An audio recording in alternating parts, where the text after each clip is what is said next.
Hey everybody, welcome back to the Frugal Filmmaker Q&A. That's the show where you ask me a question and I answer it. If you'd like your question read on the show, please send me an email to frugalfilmmaker@gmail.com. That's your best chance to have your question read on the show.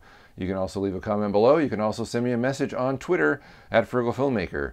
Now, being this is the first Monday of the month, that means it's Trivia Monday, and that's where I ask you a question about the Frugal Filmmaker and you answer it. If you answer it correctly and you answer it first, you'll win one of these.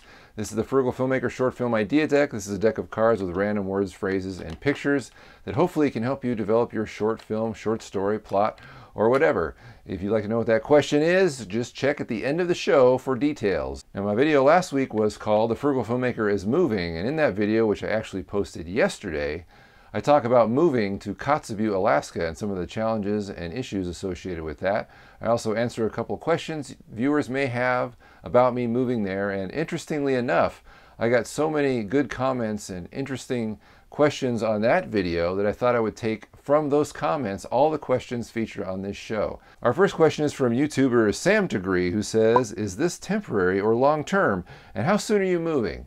Well, I'll be moving in 2 or 3 weeks. I have to finish getting all my stuff together. I shipped a lot of it. Some of it I've sold, and the rest of it I'm trying to pack up and get to Kotzebue.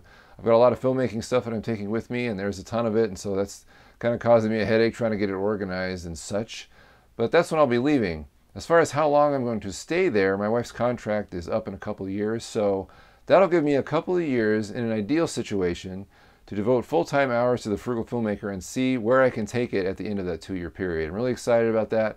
I'm excited about all the opportunities or the time that I may have to devote to this channel and to the blog. Now, I don't know if I'm going to have a full-time schedule or not, because I may have to get a part-time job when I'm up there, but I'm excited about the opportunity or the option to be able to work full-time and see if I can develop the channel and make it grow and hopefully get it to where it can provide a full-time income for my family. Okay, up next we have a question from King Stefan, who says, "Internet, how's the internet there?"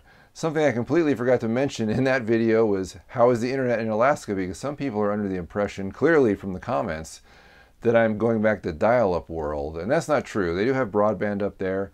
They have the same exact speed I'm actually using right now, which is 12 megabits per second down and 3 up, which is good because that's what I'm totally used to. The difference is that they have data caps up there. It's not unlimited like it is here.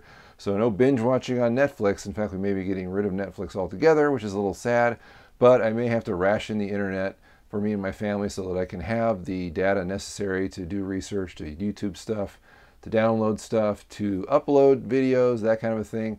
I think we're going to be fine. I think we just have to not be crazy with our internet usage, and that's probably a good thing anyway. The other thing is that like all stuff up there, it's about 2 to 3 times the cost as it is down here in the lower 48. But there are more incentives up there as far as you can make more money by working up there and by staying up there. So it all kind of evens out, I think.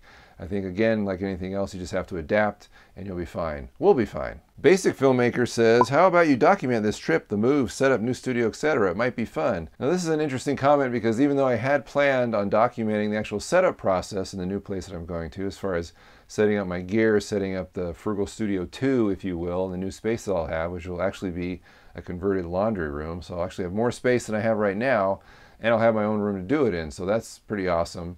But as far as the trip there, I'd never really thought about documenting that process. So I'm going to have to look into that and see what I can do and see if I can put some bonus content on the channel or maybe on the blog so you can kind of see what I'm doing and what I'm up to and how well that's going and what I actually have to do to pull it off. So I will do that, and I thank you and everyone else for their input and their support and their ideas for doing this kind of thing, because it's something I never would have thought of. YouTuber Pyongyang says, "This video looks like the first scene in a found footage horror movie." This is probably my favorite comment of all the comments from that last video, because if you think about it, it kind of is. Here, the main character is being really optimistic and positive and going on this new adventure, and of course, things slowly start to fall apart in a found footage movie, and it results in some kind of horror film disaster. Hopefully that doesn't happen in my situation, but I appreciate the thought because I think it's very, very funny. In fact, it makes me think of what that would look like.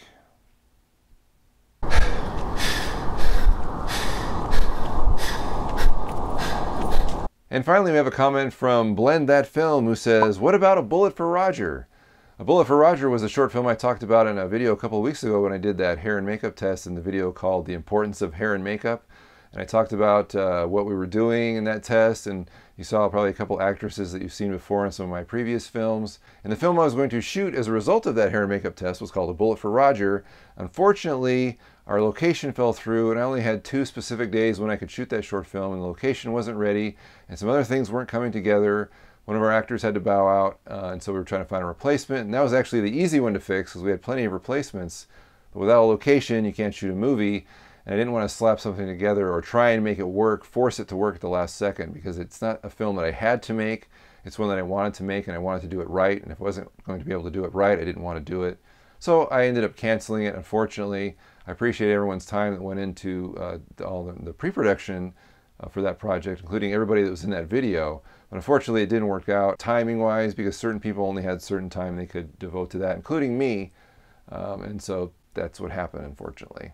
So instead of doing a trivia question this month, I'm going to give you a challenge. You might recall my most popular video, which is the PVC stabilizer rig video. It's been viewed over 700,000 times, and that design has actually been copied by a lot of people. Some people give me credit, some people don't. So what I want you to do is go out and find a video that copies my design and gives me credit and has the highest number of views that you can find.